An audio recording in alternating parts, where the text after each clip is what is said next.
Welcome to GAEA Talks, the final episode in season 1. We've had the privilege of meeting some of the most fascinating, interesting, and unique individuals in the space of AI and around AI during the first season. To the point we've managed to gain over 310,000 subscribers on YouTube and various across other platforms. So we want to thank everyone for their support and engagement. In order to really get a grip of what we've discussed with people, we thought it'd be great to get a highlight of the best parts of the interviews of the season. So buckle up and enjoy.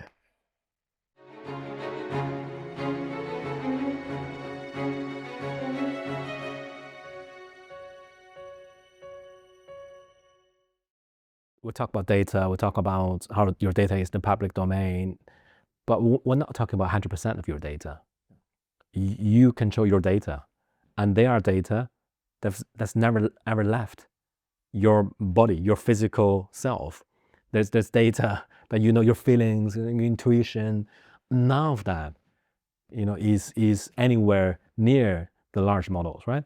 And then if you think about it, that's the most precious data you have, is your experience, how you reason, how your the logic works, your wealth of experience, how you conduct multimodal reasoning. And none of that is even remotely achievable by AI models nowadays, right? So, but there's also the fact that every time if you talk about human AI relationship now, this is the AI models, whatever model you fancy, and let's face it, most people are using AI now, and then this is you, and the data transfer has been this way. You might get 10 pages of a strategy document after 10 seconds of prompting the AI, but then it's what you, from your 20 years of experience of how that strategy document should cover, what it should entail, what is the strategy that says who's prompting who. That's right. The data transfer has been this way. Now, this is another dimension that people, I think, since we talk a lot about data, right? And I think just maybe one more, which is very important. Previously, the data prior to AI has always been raw, unprocessed data. This is your photos. This is whatever clicks that you performed. So they're like raw data that maybe doesn't mean much. Yeah, I mean, obviously you can do recommendations, but it's still quite rudimentary in terms of what those data can achieve. But now, because of this prompting, you're really thinking about you're injecting your domain expertise, your life experience, your networks, the data that's implicit to you, that defines you, one way to the models. So I think everybody should think about that, because this is a different type of giving away your data that's more you than prior to the AI models. So they had an athlete from the NHL draft. He had a really extreme behavior in his need for affiliation, wanting to belong and understanding his role within that community or that team. So their onboarding procedure was to think, well, he's coming into professional sports. Let's see how he copes with pressure. Let's see how he stands on his own 2 feet. Comes into the building, he's got to stand on his own 2 feet. No one's particularly being welcoming him or catering to his needs. So he goes into panic because he's got such an extreme need to belong, extreme need for affiliation. Goes straight into a panic.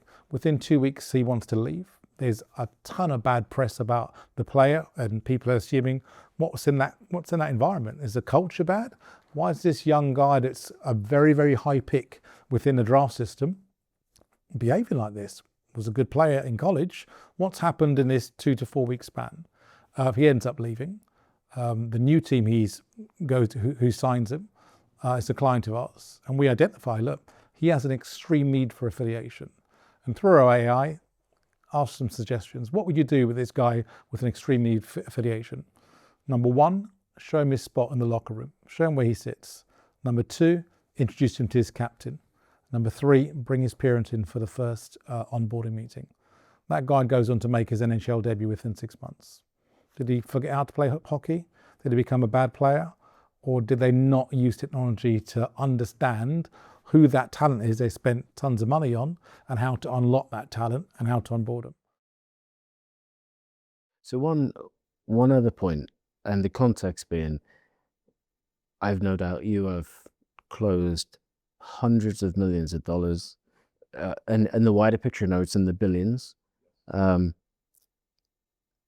I don't believe, from my experience, that the majority of people, whether they work for companies, many that even run companies, understand the anatomy of a deal, the thought that goes into it. Can you elaborate and just give us the anatomy of what is actually involved in doing a deal? Yeah, I will. Think of it, there has to be a pain point. There has to be a need at the prospect or suspect side. So somebody has to have a reason to go out and hit a website, or to fill in a web form, or to call up a company and say, hey, I see that you do this. And then it's nurturing that. That's a lead. So that lead comes in, then you need to nurture that lead. You have to give it more information. You have to educate it. You have to explain why and you have to recognize that you have competition for this lead. You should know what your competition says when they're talking to people or to prospects. And so you have to educate them. You have to educate that prospect, and you have to make sure that there's truly a buying cycle in place on that prospect side. There has to be a budget. There has to be a timing decision involved here. Like, hey, when they're gonna want to be able to use that budget. There has to be a decision maker that's going to be available to participate in this deal. And then you need to move it along so that they have a checklist, whether it be an RFI, request for information, an RFP, request for proposal. They've scoured their requirements, these user requirements. Like, you have to go through and make sure that they're comfortable with how you're going to address every one of their requirements, or address the vast majority of the requirements in the best possible way compared to your competitors. You need to create a unique selling experience for that buyer. You need to get them comfortable and trust you, right? People buy from people. People buy from people they like. People buy from people they trust. And you got to gain that trust. So as you're going through the sales cycle, you have to gain the trust. You have to show them legitimacy. You have to bring them customers like them, your customers that are like them, that will say, wow, I trusted this guy. I had this pain point. The company, the system solved that, got rid of that pain point for me. That's the anatomy of the deal. Now, factor in there, you also have to get through all the paperwork.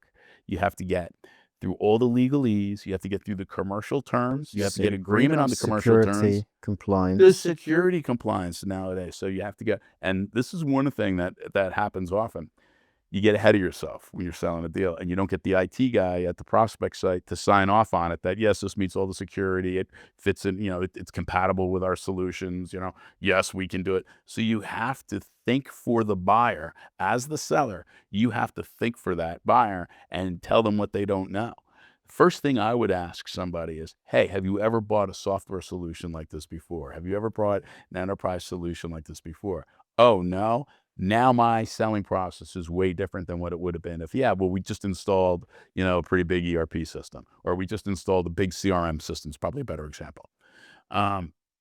So you need to make sure the buyer knows what that journey is. You have to define the buyer journey and then match up your seller's journey with them. And that's the real anatomy of the deal. It's that pain point, making sure that there is a budget, making sure that there's a decision maker that's involved and ready to go, and that signing authority's there, and timing. Is there a clear timeline to get this thing done? Now you can work now you can work that deal and get that deal in. We won't need that many hospitals in the future because most of the healthcare can be delivered at home. So the hospitals will be needed primarily for surgical intervention, complicated cases, and emergencies in general. And the rest of the chronic conditions and health check can all be done remotely, like telemedicine or remote care.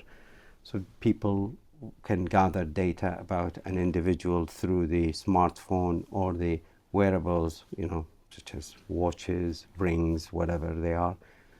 And then all that information can be fed to, health professionals elsewhere who can look at it with the help of AI's suggestion. And then people can be treated at home. And I also, showed them a future health booth. So you could have in any village a health booth where you have all the technology in a room that the patient could get checked, their skin, eyes, teeth, their level of anxiety, everything can be checked in that booth. And then that information will get fed to the health professionals and get dealt with without the need for us to go to the hospital. Because that many people come into the clinics and come in for theater or visit in hospitals. It's totally unnecessary, creates traffic, damage into the environment. It's time consuming. People waste hours, billions of hours wasted waiting for us to see them. And a lot of time we see them, we see that many patients. And in some clinics in Baghdad, they have to see something like 200 patients in 5 hours. I mean, imagine who has the brain capacity to work on that speed. So essentially, it's not seeing them properly. It's not seeing them clinically. It's seeing them, hello, bye-bye. So I was saying that the patient won't, gain much from that interaction, and the professionals are not happy about their professional performance by seeing somebody so fast not doing the right thing. While in the future, you would have so much information about the patient. You don't need to spend too much time with them. So all the questions you need to ask, the chatbot could ask for you. And all the information you want to know from even, their genetic makeup, their metabolic makeup, their habits, everything can be in a database. By the time the patient arrives, you could have had motion analysis looking at where is the problem, which joint is problematic, pressure place, which part of the foot is being used, facial recognition and check, see how upset they are, what is their level of anxiety, and do they have pain or not.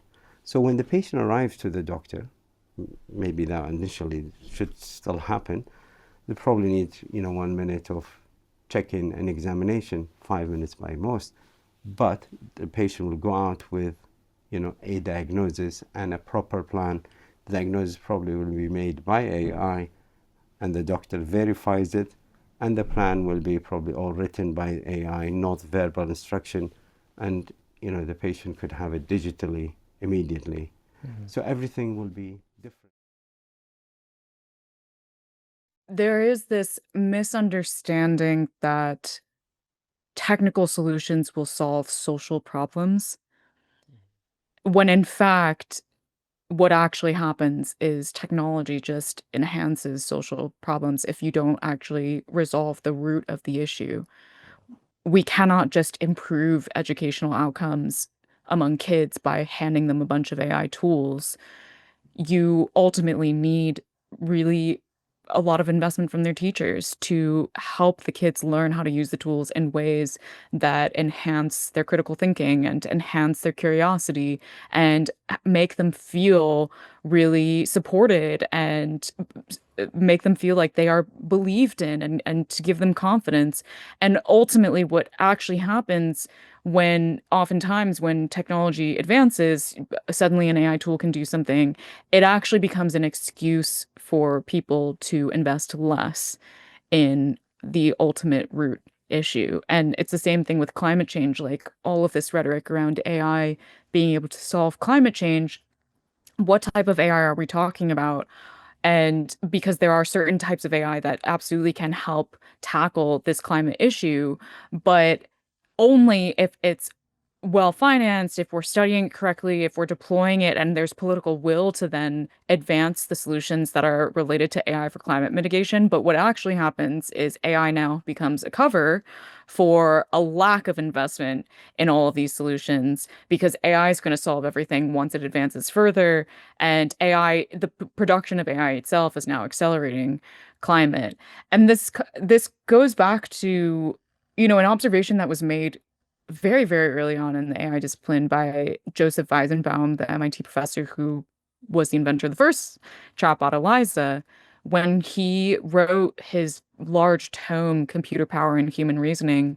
One of his fundamental critiques of the quest to try and recreate human intelligence in AI rather than to just create technologies that complement human strengths by focusing on the things that humans are weak at. He said inherently we end up in a place where ultimately people ascribe AI too much agency and humans too little. And then people in power, the politicians and the business executives, can actually just use these automated systems to do whatever they want as an extension of their will, but absolve themselves of the responsibility that of all the decisions that they actually made, all the values that they actually encoded into these systems, all the ways that they actually exacerbated the challenges that society is facing.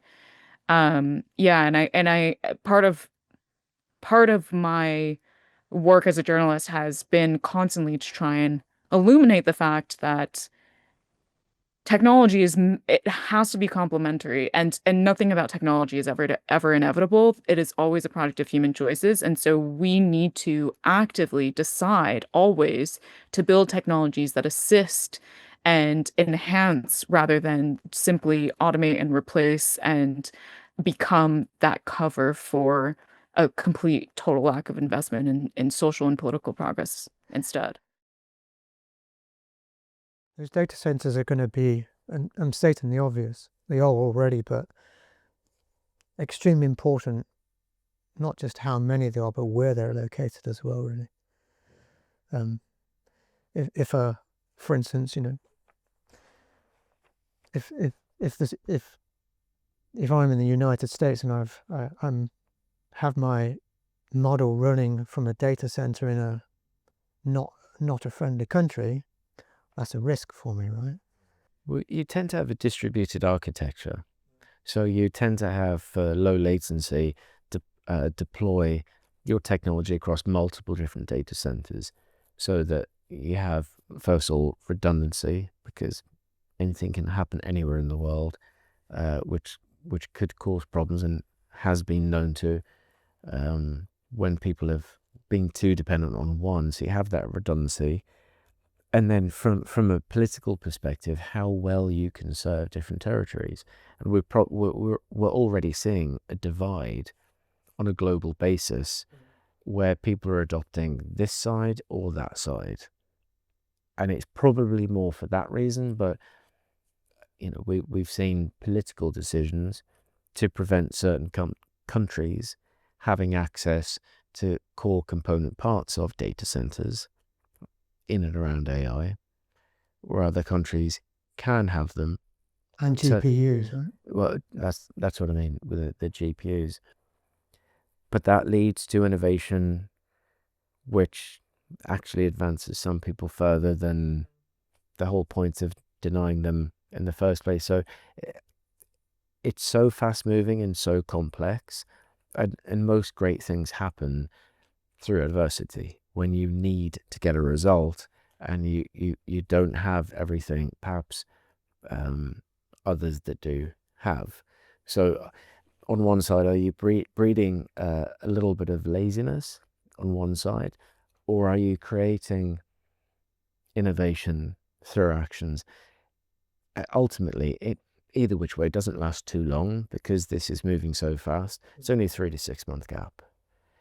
But again, all of this does further lead to, an increase in demand, but a massive increase in efficiency.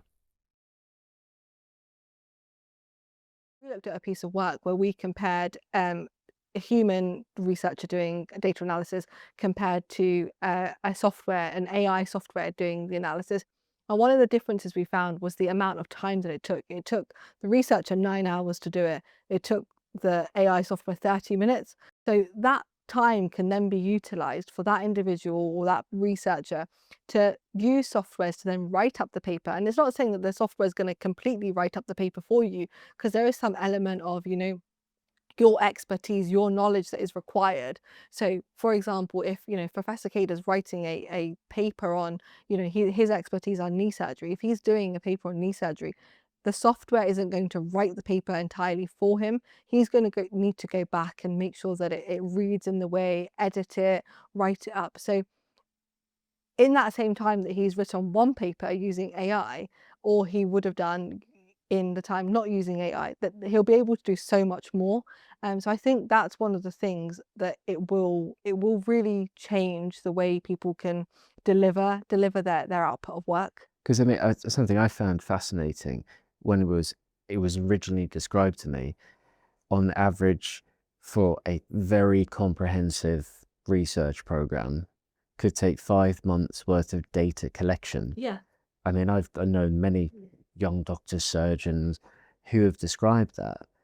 In a 6-month study, 5 months of it being data collection. Yeah.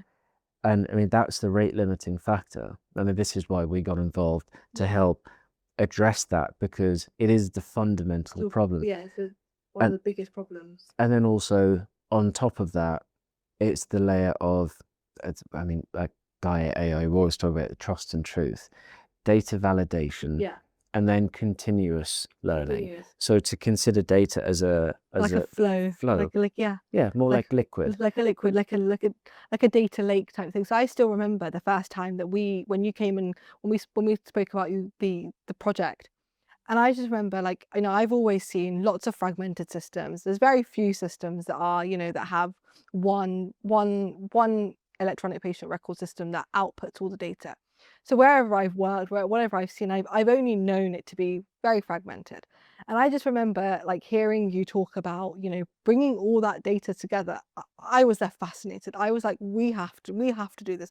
We want to. And I remember leaving that meeting and just being like, I've got a vision. I can see all this data. If we can actually merge all this data, we can then have a screen in management offices, a screen wherever we want, showing us all the data that we collect. So just being able to see that sort of data lake, and one of the things I found fascinating was that it's not just going to be that data that we have already collected, but it will be that constant data once you've gone through all the ethical, regulatory approvals. But this is an important part of it, because it's historical, to give context, the interaction and what are you trying to do, but the flow of data, but to always protect people's privacy, to always make sure everything is safe, because the answers which can move the needle, that can deliver from a surgeon's standpoint, a surgery booker, I'm not sure the exact terminology, but there are many roles, many responsibilities,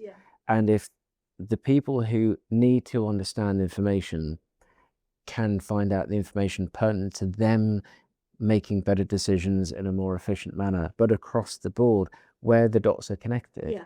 And one person lose something here, which will affect the outcome over here, but it can just be fluid and together. I think that's the basis to then say, well, artificial intelligence can then be on the subject matter basis to understand what good looks like. But it's all possible then.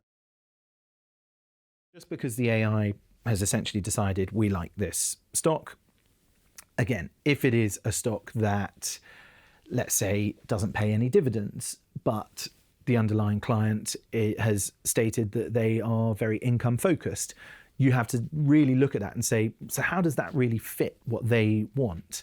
So I guess linking that back is always really important, and that would be where that human overlay comes in to say, no, we don't necessarily just blindly follow whatever the AI system tells us. But I think we can see that there is a move within the industry that is heading that way. But one of the great concerns around that is, within the black box, how are those decisions being reached, and is it still being concerned about the primary point, the coming back to those initial views and objectives of the client, and is it also thinking, coming from a view that those initial thoughts and views of the client are always changing as well? So I think it goes back to, again, a point Professor Solomon said, but something we're very passionate about. Is AI controlling you, or are you controlling the AI? Yeah. Where's the value? Are you hoping to get value because it could do something which potentially leads you to walk blind or half the job? Here's the conclusions, just do as you're told. But you don't actually know why. Yeah. And it's all fine until something goes wrong. And there are catastrophic situations we've all seen over the last century, where usually something absolutely catastrophic happens, but it's a very thin vein of activity where it's actually a lot of people in their siloed decision-making process. And if you looked at any one siloed function, it was probably the right decision. Yeah. And you go, I can't see anything wrong with that. Added up together, catastrophic consequence. Yes. So I think to take into consideration the value of a human, there is a human element from the relationship to reading confidence. There are so many signals which humans understand, even body language, mood, tone, ambition, appetite, that it's like reading the room. Yeah. You read the room and you have an understanding of what's going on, what the mood is. I often think, if you turn up completely drunk 4 hours late after your partner's cooked dinner and you're not particularly nice, well, you read the room, what sort of reaction, because you've created the circumstances, especially on an anniversary, for example. But if you turn up on time, you've done something, you've brought flowers, you can read the room, and the reaction is probabilistically very different. It sounds very obvious, but there are probably millions and millions of these moments occurring in a sequential basis that we're absorbing all of the time. Yeah. I think the AI best interpretation of that would be a self-driving car. Lots of signal inputs. It's got a destination has been pre-programmed, and it's assessing everything and is making iterative adjustments on the brakes, on the acceleration, on the steering. Yeah. But even still, compared to a human, that is a minuscule. This is something we do. Sometimes we'll drive our own cars and we'll be on autopilot, so to speak. It's an incredible function to do. Yeah. But that doesn't understand humour, personality, context across the board. Most of the people in the Special Air Service probably left school with very few qualifications. I have no doubt in today's world they'll have been in different categories or have different things that are wrong with them, but that's just completely irrelevant. What they do is they come to perform because they want to be in this environment. They want to be there mentally, physically, and I'm using the word spiritually because it's a powerful word. It means they have meaning. They're engaged in this environment, which means they just commit and push through any adversity, any obstacle, to become the best they can be, actually from an individual perspective, but most importantly, because the things that we have to do are for the country. There to make sure you're protecting the country, that you're pursuing the government's desires, their aims, and making sure that this is a safe place. but you're also doing peacekeeping. You're doing a multitude of different skills which are really profound and meaningful, which is why I think we set a really high standard on the culture and the values, and the values have been around for decades and decades, and when they were set, they've not changed. You know, that the unrelenting pursuit of excellence, high standards of discipline, classlessness, humour and humility, and I think that sets you up to be innovative, entrepreneurial.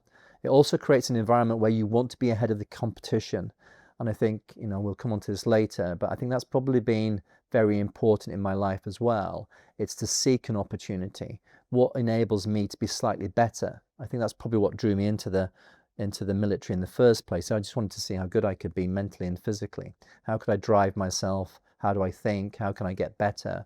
And of course, as you go through lots of different situations in the military, you're put into extreme circumstances, different environments that you've got to adapt to and learn to adapt to very, very quickly if you want to perform at the highest levels. And what I found is that it was interesting to see how people react to those different situations, you know, myself included. And then when you get to understand a bit more about yourself, your personality, the kind of DNA things that you've got within you, and then you can look at it, how do I get a little edge? How do I just stay in front of the competition? What's going to allow me to be more effective? What knowledge do I need? How do I put that into practice? How can I test myself? And again, how can I constantly keep growing and learning? And I think that environment is the key to all human beings that I've come across, is that, look, growth is the key thing, is when you've got people that want to grow, learn, develop, you know, the world's a magical place for you. And so the demand for data center capacity has significantly increased, but so has the data that was being used anyway. So a recent industry report described the amount of data that had or the increase in data over the last decade as 100 times. So even without this sort of thirst for AI, we were already significantly expanding. But importantly, the amount of power consumed to drive that data consumption and data processing has only increased by half. So it hasn't increased by 100 times over that period. So I think that there's an awful lot of work that will be done in the next coming years to try and decrease the power intensity of compute, so enabling more compute with less power, and that has been seen over the past decade anyway, just with normal data use, notwithstanding AI. I also think that there will be a sort of a significant movement away from the large language foundational models that we've already seen, which take the hundreds of megawatts of compute power to put together and to learn, into more distilled applications. So I think that we'll see the move that we've had over the past few years to these large scale campuses, these gigawatt data centers with significant compute power. Yes, of course, some of that will continue, but we'll also see a movement and increase in the edge, where the use cases and that really low latency requirement will come to the fore as more and more people have things that they want to have applications using AI. So I think there will be this continued transition. But suffice to say that the data center industry is working really hard, and Pure in particular is working hard at being considerate about building the data centers in the right locations, because there's quite a scramble at the moment where lots of sovereign powers and countries are declaring their desire for owning AI and making sure that they have sovereign capability.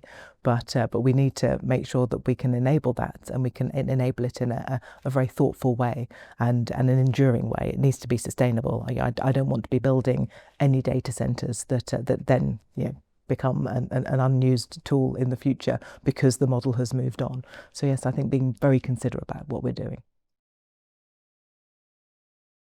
It will limit the amount of opportunity that new producers, new songwriters, new engineers, I think it'll limit their opportunity in the industry, because if you work at a studio and you're an engineer and all of a sudden you can just have an AI do all these not meaningless tasks, because they're very important, but menial tasks, yeah.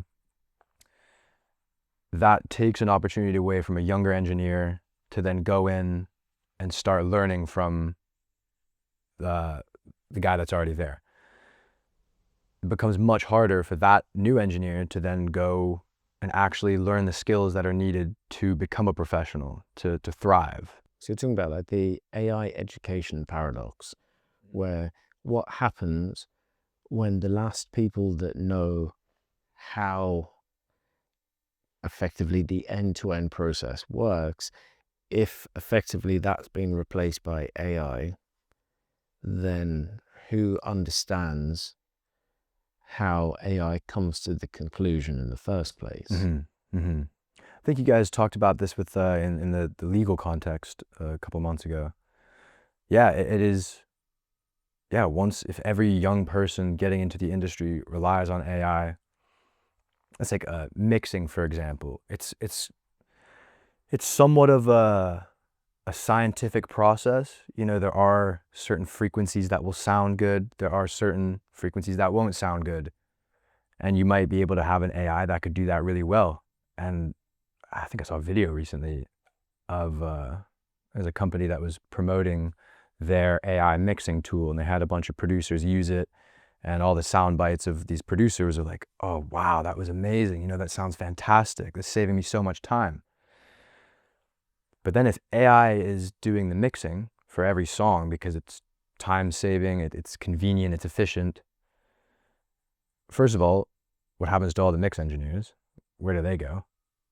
And second of all, the AI is probably going to mix every rock song similar, every hip hop song similarly, every folk song similarly, because there's a trend in folk songs over the years of this is, for example, the snare might be louder in a hip hop song, the snare will take front and center. So if an AI mixes your hip hop song, that snare will be front and center. But I think part of mixing, it is, scientific, but it's also feel-based. You have engineers that go and will just listen to it. They won't really think of values, and they just feel when a sound is right. That won't happen as much with an AI, because an AI will just say, this works, because it's worked 1,000 times before. But if you have an interesting, unique song, an engineer might be able to hear, okay, I've had 15 years of experience.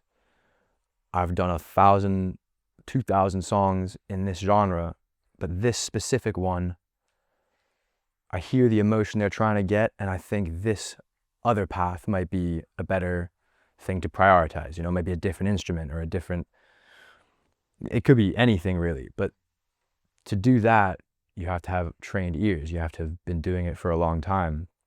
And you have to have almost the emotional connection to the music. Like that's how you'd make that decision rather than a scientific one where you look at numbers.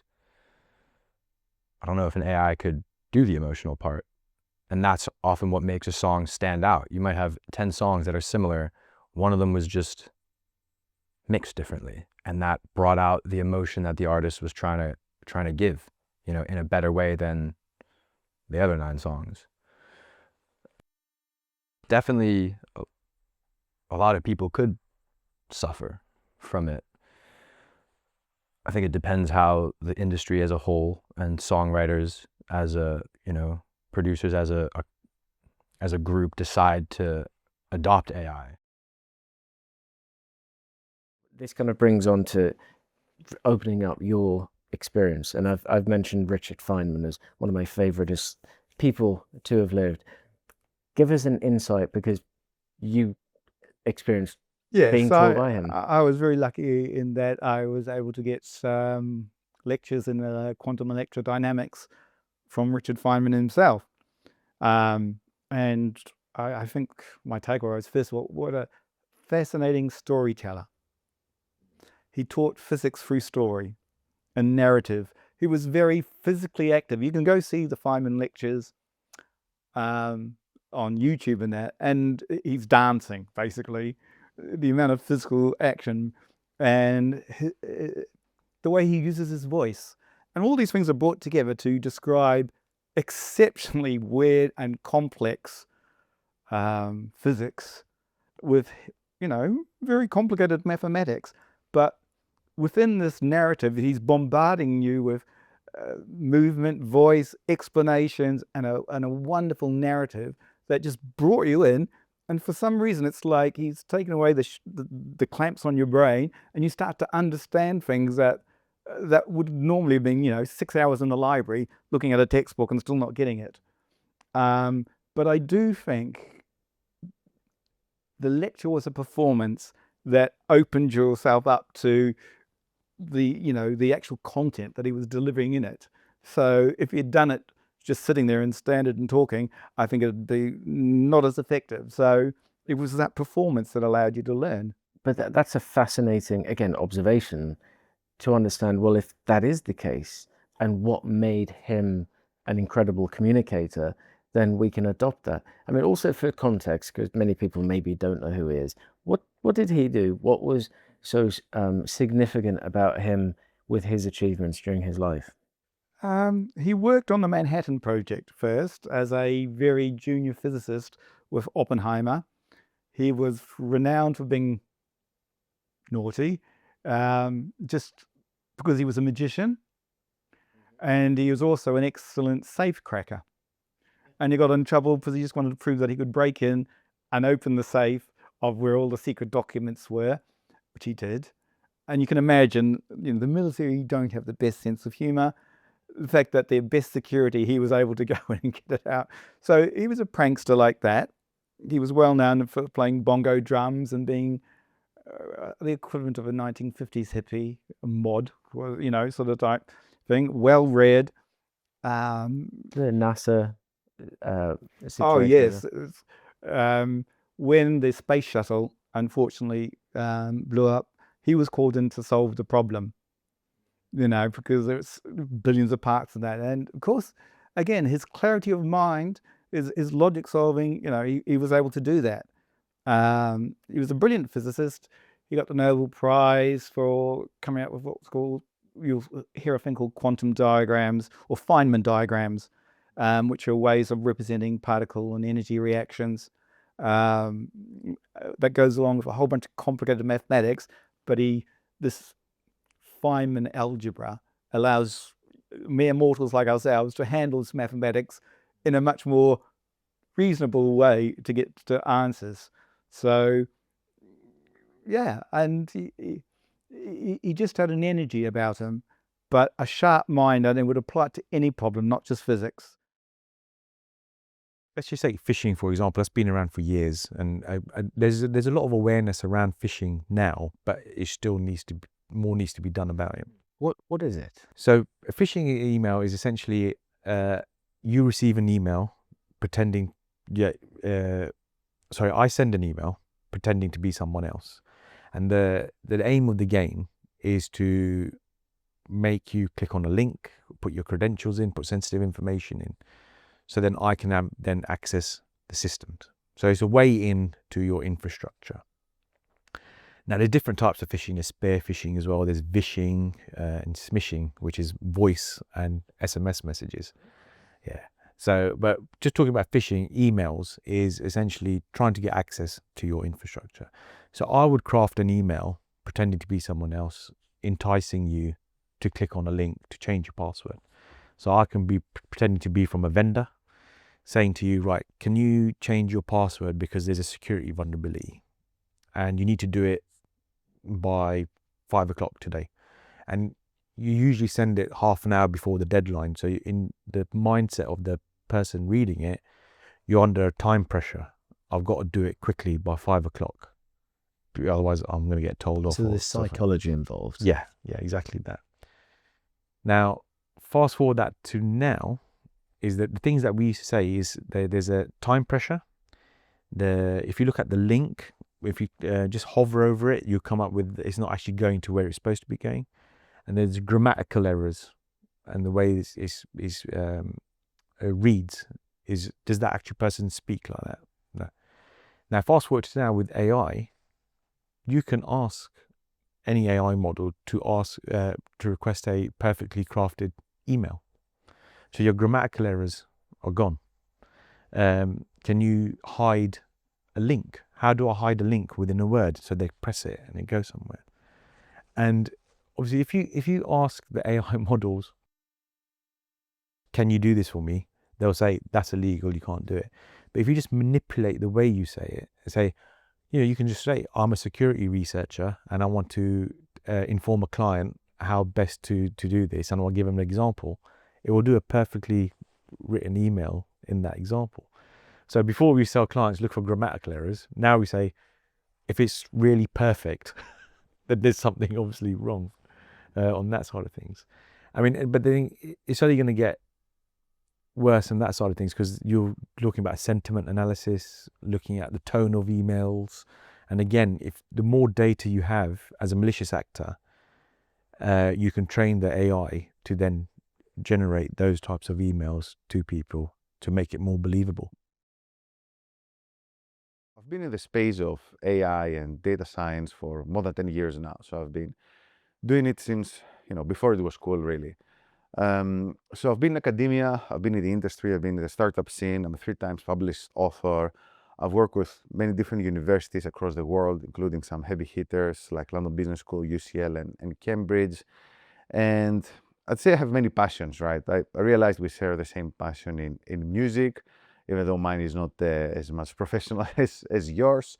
And I'm really passionate about science and neuroscience.